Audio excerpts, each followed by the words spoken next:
Hello बच्चों, तो आज हम लोग सीखने वाले हैं सिंटैक्स ऑफ एडजेक्टिव, जिसमें हम सबसे पहले यह जानेंगे कि एडजेक्टिव आखिर होता क्या है।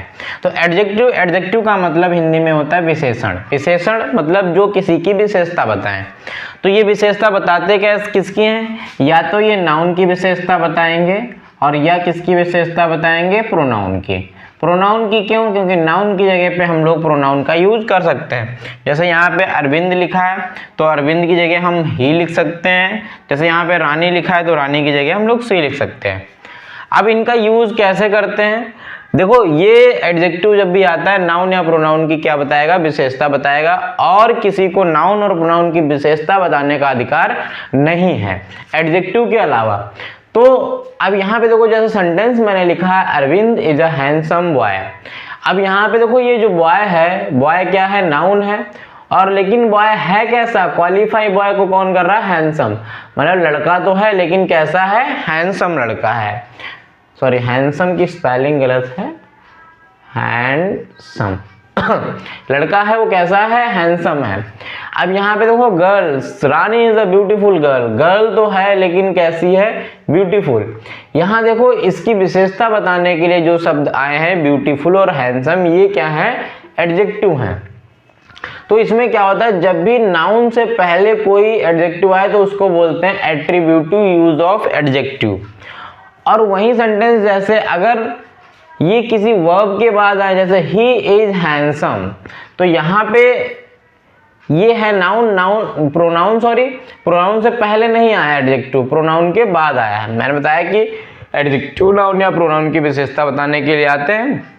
तो ही के लिए हैंडसम आया, मतलब वो ही है वो, लेकिन कैसा है? हैंडसम है। वो सी है लेकिन वो कैसी है? ब्यूटीफुल है। तो जब भी नाउन या प्रोनाउन से के बाद में एडजेक्टिव का यूज होता है उसे बोलते हैं प्रेडिकेटिव यूज ऑफ एडजेक्टिव। तो एडजेक्टिव क्या होता है? किसी नाउन या प्रोनाउन के विशेषता बताने वाले शब्दों के एडजेक्टिव कहते हैं।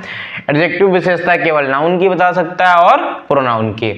जब कभी भी नाउन से पहले एडजेक्टिव का यूज होगा उसे बोलेंगे एट्रीब्यूटिव यूज ऑफ एडजेक्टिव, और जब कभी नाउन के बाद एडजेक्टिव का यूज होगा उसे बोलेंगे प्रेडिकेटिव यूज ऑफ एडजेक्टिव। अब हम देखेंगे कि डिग्री, एडजेक्टिव की डिग्री। तो आइए चलो देखते हैं एडजेक्टिव की डिग्री। डिग्री ऑफ एडजेक्टिव 3 प्रकार की होती हैं: पॉजिटिव डिग्री, कॉम्परेटिव डिग्री और सुपरलेटिव डिग्री। पॉजिटिव डिग्री का यूज केवल एक के लिए करते हैं, जैसे मैंने लिखा he is a good player. मतलब सीधे सीधे एडजेक्टिव का प्रयोग जब होता है तो वो उसकी पॉजिटिव डिग्री होती है। जैसे मैं लिख सकता हूं she is beautiful, she is beautiful girl. तो यहाँ पे ब्यूटीफुल क्या है? पॉजिटिव डिग्री है। अब इसकी क्या होती है? 3 डिग्रियां होती है। जैसे गुड की कंपैरेटिव डिग्री क्या होगी? गुड, बेटर, और सुपरलेटिव डिग्री बेस्ट। ऐसे ही ब्यूटीफुल की होती है मोर ब्यूटीफुल या मोस्ट ब्यूटीफुल, क्योंकि कुछ में एक एडिशनल वर्ड्स लगा के भी हम कंपैरेटिव और सुपरलेटिव डिग्री बनाते हैं। तो इनका प्रयोग केवल एक व्यक्ति के लिए होता है, और कंपैरेटिव डिग्री का प्रयोग 2 लोगों को कंपेयर करने के लिए होता है। जैसे मैंने लिखा कंपैरेटिव डिग्री, कंपैरेटिव डिग्री जैसे मैंने गुड का बेटर, जैसे मैं लिख सकता हूं Kohli is better than Rahul. Kohli is better than Rahul, मतलब कोहली राहुल से अच्छा है। अच्छा, जब भी कॉम्परेटिव डिग्री लगाते हैं उसके पहले उसके बाद में देन का प्रयोग जरूर करते हैं।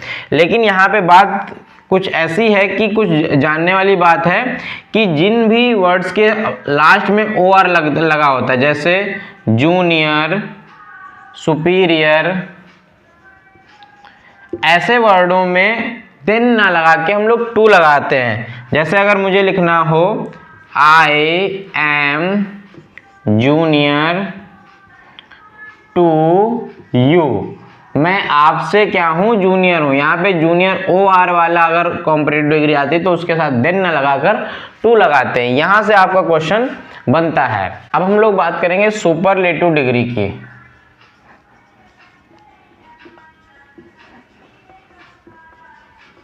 सुपरलेटिव डिग्री का मतलब होता है कि वो चीज दिखा रही है कि वो चीज सब में अच्छी है। जैसे मैंने एग्जाम्पल लिखा, रमन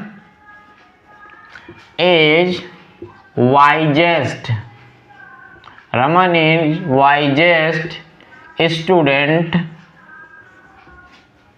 इन द क्लास। जो रमन है वो पूरी क्लास में सबसे होशियार बच्चा है, मतलब उससे होशियार कोई नहीं है। जैसे मैंने लिखा, Ruhi is most beautiful girl in UP. Ruhi is most beautiful girl in UP. Ruhi UP में सबसे ब्यूटीफुल गर्ल है, मतलब सबसे अच्छा यूपी में। तो सुपरलेटिव डिग्री मतलब सबसे सुपर चीज बतानी है, कॉम्परेटिव डिग्री मतलब दो चीजों के लिए कंपेयर करने के लिए, और सुपरलेटिव मतलब सब में से अच्छा। अब यहाँ पे एक चीज होती है कि जब भी सुपरलेटिव डिग्री का यूज करते हैं तो वहां पे दा का प्रयोग करते हैं। जैसे Ruhi is the, Ruhi is the यहाँ पे लगाएंगे, Ruhi is the most beautiful, Raman is the wisest student in the class. तो द आर्टिकल का प्रयोग करते हैं सुपरलेटिव डिग्री के साथ। आइए देखते हैं कुछ और एडजेक्टिव। अक्सर बच्चों में सबसे इंपॉर्टेंट दो चीजें हैं, अक्सर बच्चों में इनमें कंफ्यूजन रहता है। जैसे मैंने लिखा ओल्ड, ओल्डर, ओल्डेस्ट, फिर मैंने लिखा ओल्ड, इल्डर, इल्डेस्ट। ये चीजें दोनों एक ही लगती हैं बच्चों को, तो आज हम लोग इनमें दोनों में अंतर जानेंगे। देखो ये हम लोग यूज करते हैं फैमिली के लिए, किसके लिए? फैमिली के लिए, और इसको हम कॉमनली यूज कर सकते हैं। जैसे मैंने एग्जांपल लिखा, ही इज ओल्ड मैन, मतलब वो किसी व्यक्ति को देखा जनरली और मैंने बोल दिया ही इज ओल्ड मैन, वो ओल्ड मैन है। अब अगर दो लोगों में कंपेयर करना है तो ओल्डर लगाएंगे, he is older than Rahul. कोई भी व्यक्ति है राहुल, लेकिन उसके साथ हमने कंपेयर कर दिया कि वो राहुल से ओल्डर है। यहाँ पे लिखा he is oldest person in the village, पूरे गांव में वो सबसे ज्यादा क्या है? ओल्डेस्ट है। अब पूरे गांव में हमने कंपेयर कर दिया कि वो सबसे ओल्डेस्ट है। अब यहाँ पे बात आती है ओल्ड, इल्डर, इल्डेस्ट, ये फैमिली के लिए यूज करते हैं। सी इज ओल्ड लेडी, तो ये एक स्पेसिफिक फैमिली में बोला गया है कि सी इज ओल्ड लेडी। आगे लिखा है सी इज इल्डर सिस्टर, वो मेरी बड़ी बहन है, ठीक है, she is elder sister. Ankit is my eldest son, Ankit मेरा सबसे बड़ा बेटा है। तो यहाँ पे इल्डेस्ट मतलब सबसे बड़ा फैमिली के लिए, ये सिस्टर के लिए, और ये भी क्या है? अपनी फैमिली के लिए ही यूज किया जाता है। तो आई होप इन दोनों में आपको अंतर समझ में आया होगा। अब हम लोग देखेंगे सम और एनी का प्रयोग। सम का प्रयोग अफर्मेटिव तरीके से करते हैं और एनी का यूज नेगेटिव और इंट्रोगेटिव सेंटेंस में करते हैं। जैसे मैंने एग्जांपल लिखा है she will buy some book, मतलब वो कुछ बुक खरीदेगी। यहाँ पे लिखा she will not buy any book, यहाँ पे जब नेगेटिव आ गया तब अपने एनी का प्रयोग किया है, और जब यहाँ पे विल से पहले आ गया मतलब इंट्रोगेटिव सेंटेंस हो गया तब भी हमने एनी का यूज किया है। और यहाँ पे एक बात ध्यान रखने वाली बात यह है कि नो के साथ कभी भी एनी का प्रयोग नहीं किया जाता। We never use any with no, यानी कहीं पर अगर नॉट की जगह क्या लिखा he will no buy any book, तो यहाँ पर एनी का प्रयोग नहीं करेंगे। आपको इन दोनों में अंतर समझ में आया होगा। अब चलते हैं आगे। अब हम लोग देखेंगे ईच और एवरी का यूज। ईच का प्रयोग हम लोग डिफिनिट चीजों के लिए करते हैं और एवरी का प्रयोग इनडिफिनिट चीजों के लिए करते हैं। जैसे यहाँ पे लिखा है एवरी सीट वॉज रिजर्व्ड, मतलब यहाँ पे पता नहीं कितनी सीटें थी लेकिन जितनी भी थे सारे रिजर्व्ड हो गए। Two girls were seated on each bench, अब यहाँ पे डिफिनिट है क्योंकि दो गर्ल्स की बात कर दी गई है, तो इसीलिए हम लोगों ने ईच का प्रयोग किया है। यहाँ पे लिखा there are 5 boys each of them was weeping, अब यहाँ पर भी देखो डिफिनिट हो गया 5 कहने से, और ईच ऑफ देम वीपिंग, हर कोई रो रहा था। तो ईच का प्रयोग डिफिनिट चीज के लिए और एवरी का प्रयोग इनडिफिनिट चीज के लिए करेंगे। तो आई होप आपको ईच और एवरी में अंतर समझ में आया होगा। आइए बात करते हैं कुछ और एडजेक्टिव्स की। तो यहाँ पे सबसे पहला वर्ड लिखा है little, a little, the little. तो little, a little, the little, few, a few, the few, इन दोनों में ये फर्क है, ये अनकाउंटेबल नाउन के लिए यूज होती हैं और ये काउंटेबल नाउन के लिए यूज होती हैं। जैसे मैंने एग्जांपल लिखा है, there are little hope of his success. अब इन तीनों में अंतर क्या है? लिटिल का मतलब ना के बराबर, आ लिटिल का मतलब कुछ थोड़ा, द लिटिल का मतलब जितना हमारे पास है उतना सारा। तो यहाँ पे लिखा there are little hope of his success, मतलब उसकी सक्सेस का लिटिल होप है। लिटिल मतलब ना के बराबर होप है, आशा है उसके सक्सेस होने की। फिर लिखा है the little knowledge is dangerous for everyone, मतलब उसके पास नॉलेज तो है लेकिन बहुत थोड़ा सा, जो कि क्या है? घातक है, क्योंकि कम नॉलेज ही हमेशा घातक होता है। फिर लिखा he lost the little mind he had, मतलब उसके पास जो भी माइंड था लेकिन वो क्या हो गया? उसका लॉस्ट हो गया, जो भी था यानी जितना भी था सारा। फिर लिखा है फ्यू। अब देखो यहाँ पे होप जो है अनकाउंटेबल है, डेंजर अनकाउंटेबल है, माइंड अनकाउंटेबल है। फिर लिखा है few womens can keep secret. Few मतलब वही बात हो गई कि ना के बराबर, आ फ्यू मतलब कुछ और द फ्यू मतलब जो भी सारा। तो कह रहे हैं कि few women can keep secret, मतलब कुछ ना के बराबर वुमेन्स ही जो कि सीक्रेट रख सकती हैं या बातें छुपा के रख सकते हैं, मतलब छुपा के रख ही नहीं सकती। फिर लिखा है a few boys in my class can speak English, मतलब कुछ थोड़े बच्चे जो हैं वो इंग्लिश बोल सकते हैं लेकिन बहुत ज़्यादा नहीं।